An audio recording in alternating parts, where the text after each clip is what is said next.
Si vous lisez un journal, il est possible que les thématiques abordées, les faits rencontrés, les événements décrits, le soient par des écrivains, des journalistes qui savent de quoi ils parlent. Et c'est la meilleure façon de ne rien apprendre. Parce que, comme le dit Michel Foucault, si on demande sur un sujet un avis ou quelqu'un a déjà une opinion, on risque de ne pas apprendre grand-chose. C'est d'ailleurs pour cela qu'au XVIIIe siècle, on préférait interroger le public sur des problèmes auxquels justement on n'avait pas de réponse. Foucault dit ce n'est pas forcément efficace, pas forcément plus efficace que d'avoir déjà la réponse, mais au moins c'était plus amusant. Les Lumières, donc c'est un texte de Michel Foucault, dans lequel Michel Foucault commente qu'est-ce que les Lumières de Kant. Il rappelle que qu'est-ce que les Lumières de Kant, c'est donc la réponse de Kant à une question posée par un journal, qu'est-ce que cette période qu'on appelle les Lumières. Et Michel Foucault veut faire la même chose, mais il veut se dire, ok, qu'est-ce que c'est que la philosophie des Lumières, mais plus précisément, qu'est-ce que c'est que la philosophie moderne? Si on devait répondre à la question, qu'est-ce que c'est qu'aujourd'hui faire de la philosophie, ça correspondrait à quoi faire de la philosophie à l'époque contemporaine, à l'époque moderne? On va préciser la différence juste après. Eh bien, voilà ce qu'il répondrait. Et voilà sa réponse à qu'est-ce que les Lumières, mais qu'est-ce que la lumière, qu'est-ce que la philosophie moderne. Foucault rappelle d'abord un petit commentaire du texte, qu'est-ce que les Lumières de Kant. Et il aborde le texte sous un angle particulier qui est l'angle du présent. Il démontre que pour la première fois, un philosophe propose, ou plutôt un philosophe propose, en l'occurrence ici Kant, propose une définition originale du présent qui n'existe pas, par ailleurs, qui n'existe pas antérieurement à ce texte. On peut, à grands traits, distinguer trois manières, trois façons de comprendre le présent, le concept du présent. Alors le concept du présent, c'est d'abord et avant tout un certain âge du monde, distinct avec des caractéristiques propres. Ainsi, par exemple, le moment présent, c'est une époque historique qui est située, qui est maintenant, et qui ne s'est pas produit avant et qui ne se reproduira pas par le passé. Il y a un deuxième sens du mot présent. Le deuxième sens du mot présent, le présent comme une invitation. Le présent comme une invitation, qu'est-ce que ça veut dire? Foucault fait référence ici à la tradition herméneutique qui consiste à interpréter les signes et les symboles pour en dégager leur signification cachée. Prenons un exemple concret. Il parle notamment de Saint Augustin. Et Saint Augustin, ce qui se passe, c'est que dans les confessions, il interprète les événements de sa vie comme des signes de la volonté de Dieu. Donc ce qui est arrivé, c'est le signe d'autre chose. Donc le présent comme annonciateur d'une idée, d'un fait, d'un événement. Et c'est pourquoi certaines personnes tentent de comprendre le présent, ou plutôt tentent de comprendre le futur à la lumière du présent, parce que dans le présent, il y a déjà les prémices du futur. Le troisième sens du mot présent, c'est de voir le présent comme un moment de transition. Un peu comme le fait que l'instant présent est transitoire et est un moment qui est fugace, fugitif. Et par conséquent, c'est aussi ce troisième sens, le moment où on en arrive à autre chose, où le présent est un point de transition, parce que s'il n'existe pas, c'est qu'il va amener autre chose. Donc il n'est pas simplement le signe annonciateur du futur, mais il est en réalité le début de ce même futur. Donc les trois sens du mot présent. Présent comme âge, période, moment historique, précis, qui ne s'est pas reproduit avant, qui ne se reproduira pas après. Deuxième potentialité, présent comme annonciateur de quelque chose d'autre. Et troisièmement, le présent comme les prémices, le début de quelque chose qui arrive, un point de transition, un point d'achèvement, en tout cas le début de ce point d'achèvement. La façon dont Kant, pour Foucault, décrit le présent est de manière négative. La description qu'il fait du présent, c'est comme une Ausgang, donc en allemand une sortie, une issue. C'est la fin d'un processus historique. Le présent, c'est la pure actualité, au sens où il n'y a pas un événement futur qui va arriver, il n'y a pas un événement à anticiper, il n'y a pas un événement à prévoir, mais plutôt le présent est déjà un événement en lui-même. Le présent fait déjà sens, et c'est le sens du présent qu'il convient d'interroger pour lui-même. Je fais une petite précision pour mieux comprendre ici ce que ça signifie. il faut bien comprendre ce que c'est que l'historicisme. Alors l'historicisme, c'est une thèse selon laquelle la manière dont on vit s'effectue sur un rapport à l'histoire. Un rapport à l'histoire, ça veut dire un rapport au temps. Un rapport au temps qui est linéaire. Ça veut dire qui évolue et qui est constamment dans l'évolution. Alors pourquoi c'est une chose intéressante à mentionner? C'est parce que cette conception du temps spontané que nous avons, qui s'écoule de gauche à droite, c'est comme cette flèche du temps qui avance.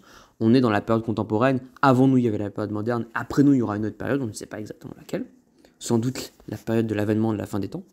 En tous les cas, il y a eu des périodes historiques qui se sont succédées. Eh bien, pour les individus par exemple qui vivaient au Moyen-Âge, cette conception du temps ne fait absolument pas sens. Le temps était cyclique. Le temps est cyclique, ça veut dire qu'il n'allait pas revenir, ou plutôt, il n'y avait pas une flèche qui allait passer. Tout allait précisément revenir. Tout allait revenir de la même façon. Il y avait un ordre et l'ordre était fait pour être respecté. Si vous voulez, il n'y avait pas un moment où on s'est dit « Ah, ça va être la monarchie divine et puis après il y aura autre chose ». Non, après la monarchie divine, il n'était censé ne rien avoir. L'empire, le roi était là pour toujours, à jamais. Et jamais on a pensé qu'un jour on couperait la tête du roi. Jamais un jour on penserait qu'on allait couper la tête de Louis XVI. C'était impossible à imaginer. Et à partir du moment, à la Révolution française, où on a coupé la tête de Louis XVI, eh bien on s'est dit que la politique, le monde, l'ordre dans lequel on était, la société, n'était pas stable, n'était pas là pour toujours. Elle pouvait être brisée. L'harmonie de cette société pouvait être brisée. La longévité de la société pouvait être brisée. La vie de la société pouvait être brisée. Et aujourd'hui, on sait qu'on est dans une démocratie aujourd'hui, mais peut-être que la démocratie changera et peut-être que ce n'est pas le dernier régime auquel on sera confronté. Et donc, Kant prend la mesure un peu inconsciemment de ce changement historique qui a lieu à la Révolution française, où il se dit justement que dans le moment présent, il y a quelque chose à penser en lui-même, et non pas comme un éternel retour, et encore moins comme quelque chose qui devrait se produire dans le futur. Maintenant, pour Kant, il s'agit de penser ce présent. Et pour penser ce présent, il faut en sortir. Et qu'est-ce qui fait qu'on sort du temps présent? Eh bien, c'est lorsqu'on a l'état de majorité. Alors, l'état de majorité, je rappelle pour ceux qui n'ont pas vu la vidéo, que je vous encourage à revoir sur Kant, qu'est-ce que les Lumières? L'état de majorité, c'est simplement le fait qu'on est adulte, mais pas adulte au sens légal, au sens de la raison. C'est-à-dire qu'on pense par nous-mêmes. Eh bien, l'Aufklärung, donc les Lumières, c'est le processus qui nous dégage de la minorité vers la majorité. Et donc, penser le temps présent, pour Kant, est capable de raisonner par nous-mêmes, de ne pas être dépendant d'autres personnes, d'autres penseurs, d'autres dogmes, et essayer de penser l'époque pour ce qu'elle est selon notre propre raison. Pour Kant, ce processus de sortie, comment est-ce qu'il s'opère, comment on passe de l'un à l'autre? Eh bien pour Kant, c'est d'abord une tâche, c'est une obligation. Dès le premier paragraphe de Qu'est-ce que les Lumières, il fait remarquer que l'homme est lui-même responsable de son état de minorité. Il y a une responsabilité de l'homme. C'est donc à lui de sortir parce que personne d'autre ne pourra sortir à sa place.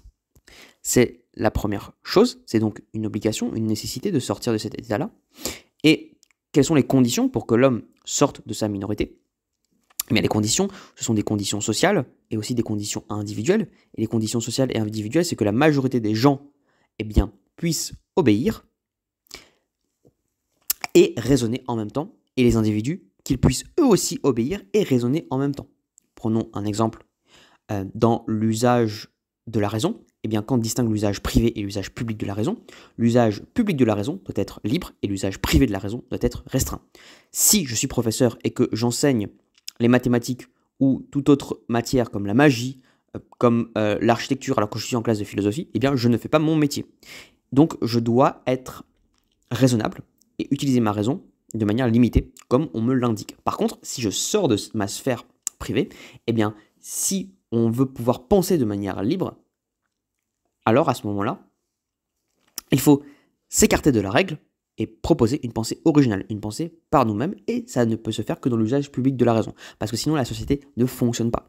Un peu comme un citoyen qui voudrait critiquer les impôts, il ne peut critiquer les impôts que s'il accepte de les payer.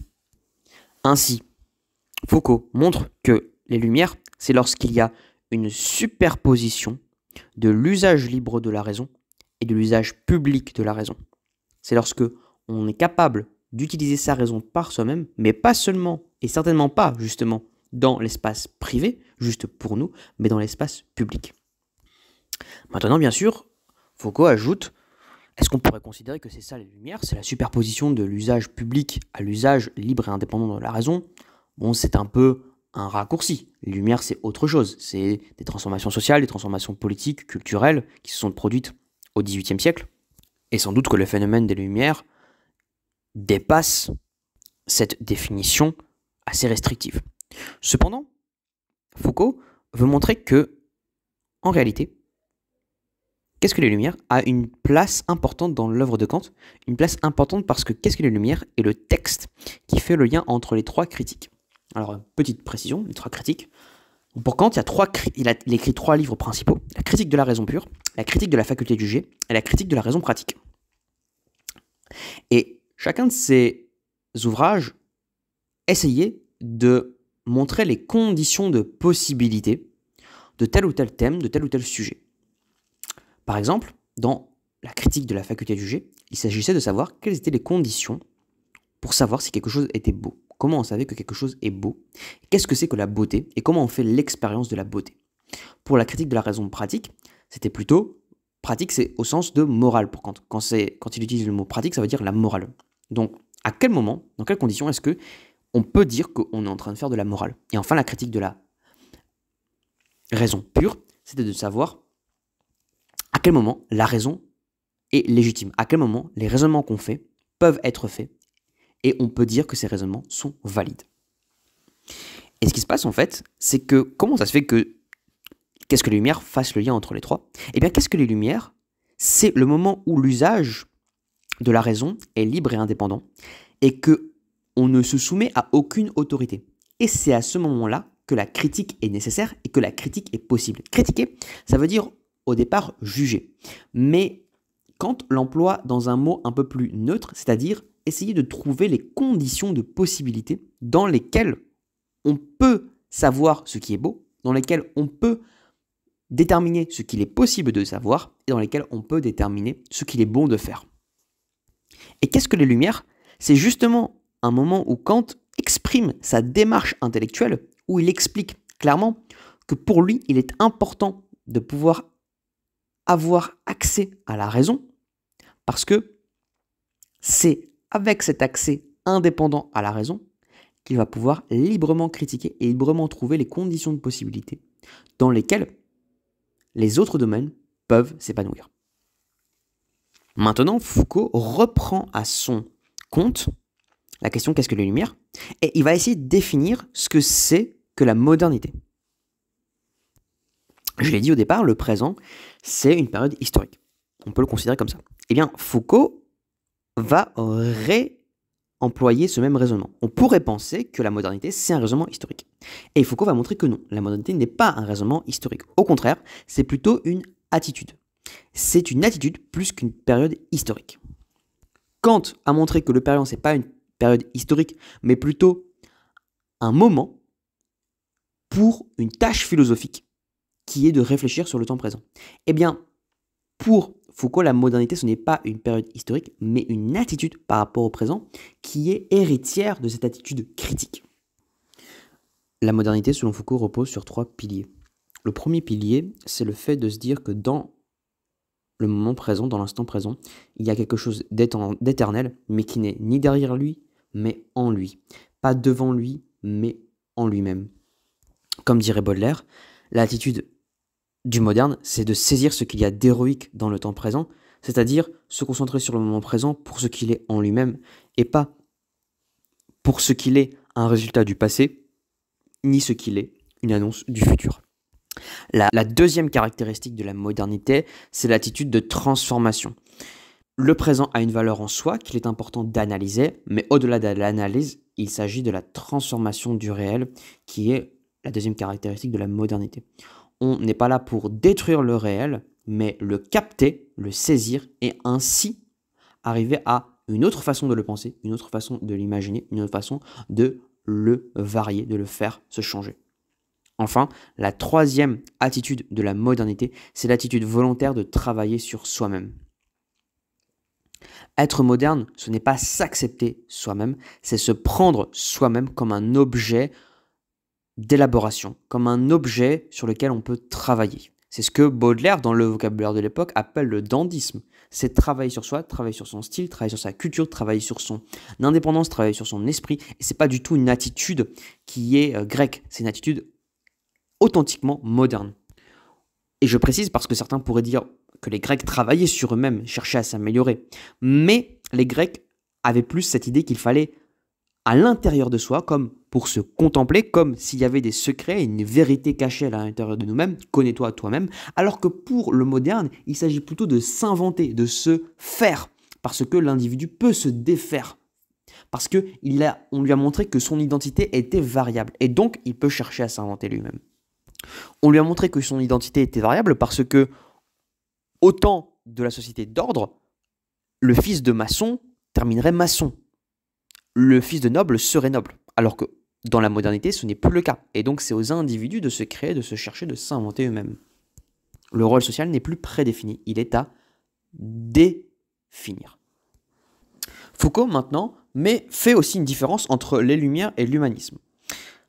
Alors, pour lui, l'humanisme, c'est une arnaque. Une arnaque au sens où ce n'est pas une période historique. Alors certes, il y a ce moment historique du XVIe siècle, on a parlé d'humanisme, où il y avait un effort pour la lecture des textes anciens, et on s'est aperçu que le Moyen-Âge avait certaines idées qui n'étaient pas forcément des idées qu'on va garder, et les conceptions scientifiques, les conceptions philosophiques, les conceptions métaphysiques ont changé. Je vous renvoie à des vidéos sur Descartes, si vous voulez savoir comment est-ce qu'on est passé du Moyen-Âge à la métaphysique contemporaine. Maintenant, pour Foucault, l'humanisme, certes, constitue une période historique, mais constitue d'abord et avant tout un thème, ou plutôt un ensemble de thèmes qui sont réapparus à plusieurs reprises à travers le temps, qui sont toujours liés à des jugements de valeur, qui ont toujours une façon de justifier son propos. Par façon de justifier son propos, j'entends que vous pouvez tout à fait entendre un marxiste vous dire « je suis un humaniste », que d'entendre un penseur d'extrême droite vous dire « je suis un humaniste », qu'un penseur libéral vous dire « je suis un humaniste », qu'un penseur de la gauche vous dire « je suis un humaniste », qu'un penseur anarchiste vous dire « je suis un humaniste ». Tout le monde est humaniste. C'est un thème récurrent, c'est la valeur des valeurs. Alors humaniste, normalement, au sens strict, c'est véritablement le fait de se concentrer sur la culture humaine, se concentrer sur l'essence de l'homme en tant que tel, mais dans ce cas, toutes les cultures, toutes les pensées, toutes les idéologies peuvent se ramener à cette recherche d'une amélioration de l'homme. Tout le monde, il n'y a aucune idéologie, ou alors rares sont les idéologies qui veulent volontairement, fondamentalement saper l'homme dans ses fondements, dans sa recherche de lui-même, dans une amélioration, dans une découverte meilleure. Même par exemple des courants de pensée comme des individualismes forcenés ou du suicidalisme, si j'oserais dire, que l'humanité doit absolument s'effondrer, eh bien c'est d'une certaine manière pour une certaine amélioration des choses. Ainsi donc, il y a plutôt une tension entre l'humanisme et la modernité, plus qu'une identité. Il y a une tension au sens où, justement, les Lumières, le principe des Lumières, et donc la modernité qui en est héritière, cherche à interroger ces thèmes, cherche à les remettre en cause, cherche à voir ce qu'il y a derrière cette humanité prétendue pour le meilleur de l'homme. À partir de cette définition de la modernité, Foucault veut dire ce que c'est que philosopher aujourd'hui. Et philosopher aujourd'hui, c'est avoir un certain ethos, donc avoir une certaine attitude, pas seulement être dans une période historique, mais avoir une certaine attitude. C'est pour ça qu'on a parlé de la modernité comme étant une attitude. Et cette attitude, elle consiste à faire une critique de ce que nous disons, une critique de ce que nous pensons, et faire une ontologie historique de nous-mêmes. Lorsque Foucault parle, il est héritier de l'anthropologie. Alors l'anthropologie, elle consistait en quoi ? Et ça va expliquer ce que je viens de dire.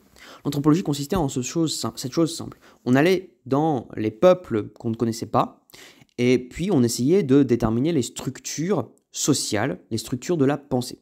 Je rappelle, Foucault est un structuraliste, en tout cas, même si il ne s'est jamais forcément revendiqué comme structuraliste, il est dans ce courant de pensée structuralisme.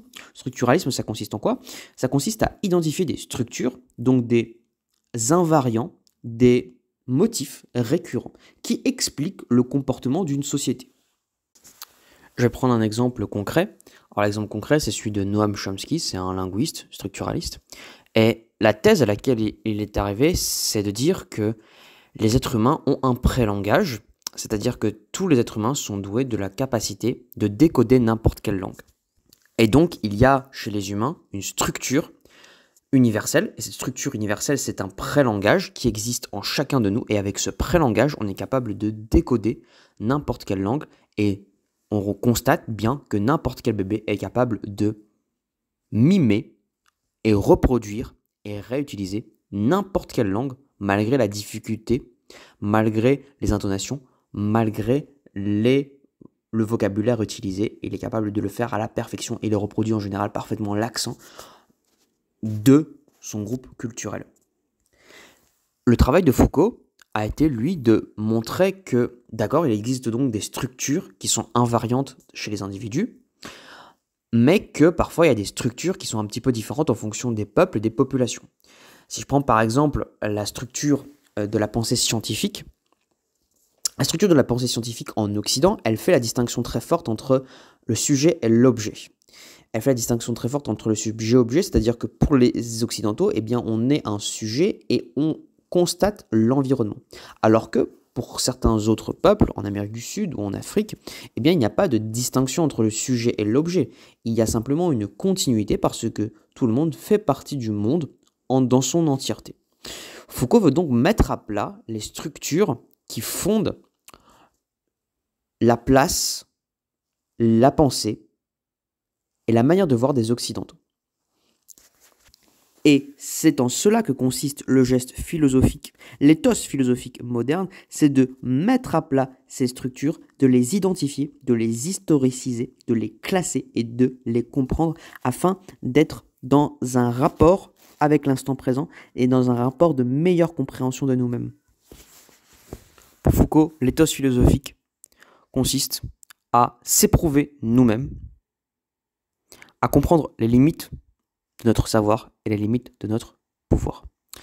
Et pour Foucault, la société dans laquelle nous sommes, elle a deux caractéristiques principales qu'il va établir. Et les deux caractéristiques principales sont qu'elle est, un, technique, et deux, qu'elle exerce un pouvoir sur les individus. La technologie exerce un pouvoir sur nous. À l'époque, Foucault prend l'exemple du panoptique. Alors le panoptique, c'est quoi? C'est un type d'architecture carcérale qui a été imaginé par Bentham dès la fin du XVIIIe siècle. Bentham, c'est un philosophe utilitariste, on aura le temps d'en reparler dans une prochaine vidéo. Et l'objectif de la structure panoptique, c'est de faire en sorte que vous avez, dans toutes les prisons panoptiques, vous avez au centre une tour, et tout autour de la tour, vous avez toutes les cellules. Et ce qui se passe, c'est que chaque prisonnier peut être vu depuis cette tour, donc par le gardien, sans jamais qu'il ne sache si oui ou non il est vu. Donc, c'est un dispositif qui permet de surveiller le détenu à tout moment. Et ce que montre Foucault, c'est que la technique permet d'avoir un pouvoir sur les individus, un pouvoir de dressage, un pouvoir de modification des corps, un pouvoir de comportement. Pour bien saisir l'ampleur de ce dressage, il faut comprendre comment la technique fonctionnait auparavant. Au Moyen-Âge, ou plutôt pour être plus précis, par exemple dans la préhistoire, on avait des techniques. Par exemple, des outils en pierre qui étaient taillés pour chasser le bois, ou aller chasser les animaux, ou travailler le bois. C'était des outils plutôt rudimentaires, plutôt simples. Il n'y avait pas forcément de moyen de contrôler une population entière avec un tel outil. Difficile, avec un simple couteau, de menacer l'entièreté de la population. Aujourd'hui, c'est différent. Ne serait-ce que par exemple avec les nouvelles technologies. Google sait tout de vous. Il sait ce que vous faites, il sait ce que vous voulez, il sait quand vous voulez, il sait ce que vous pensez, c'est ce que vous allez penser, il sait ce que vous allez aimer. Et ça pour tous les individus de la communauté. Donc la technique aujourd'hui a un rapport de pouvoir sur les individus, de dressage des corps beaucoup plus important qu'auparavant. Un autre exemple, c'est bien sûr la biologie, la génétique. On est capable de modifier génétiquement les bébés, les éprouvettes. Donc à partir de ce moment-là, on est capable potentiellement de changer drastiquement toute une population. Ce qui sont des techniques beaucoup plus évoluées que par exemple les préservatifs en bois ou l'usage de miel pour ne pas avoir d'enfants, ou au contraire la prière pour faire en sorte que l'enfant puisse naître dans de meilleures conditions. Ainsi, Foucault montre bien que la modernité, c'est un moment où on est capable, où le pouvoir est capable de modifier, de dresser les corps. C'est pourquoi Michel Foucault parle de biopolitique, au sens où on est capable, avec la politique, de modifier la vie, mais pas seulement la vie de quelques individus, mais la vie de la totalité des individus. Et être philosophe aujourd'hui, c'est justement mettre en lumière ces rapports de savoir et de pouvoir qui enserrent les individus dans des relations de pouvoir, c'est mettre en lumière cette domination afin que les individus puissent prendre du recul par rapport à leur situation, par rapport au pouvoir qui est exercé sur eux, pour qu'ils puissent, s'ils le souhaitent, s'en libérer. Je vais faire juste un petit récapitulatif de ce qu'on a vu. Qu'est-ce que les Lumières de Kant est pour Foucault un texte qui prend le concept de présent à bras le corps, et il montre que le présent, ce n'est pas simplement une période historique, mais une attitude, et l'attitude des Lumières, c'est une attitude d'interrogation, de critique par rapport à son temps, par rapport à ce qui se passe, par rapport à l'actualité, et comprendre ce qui se joue dans cette actualité.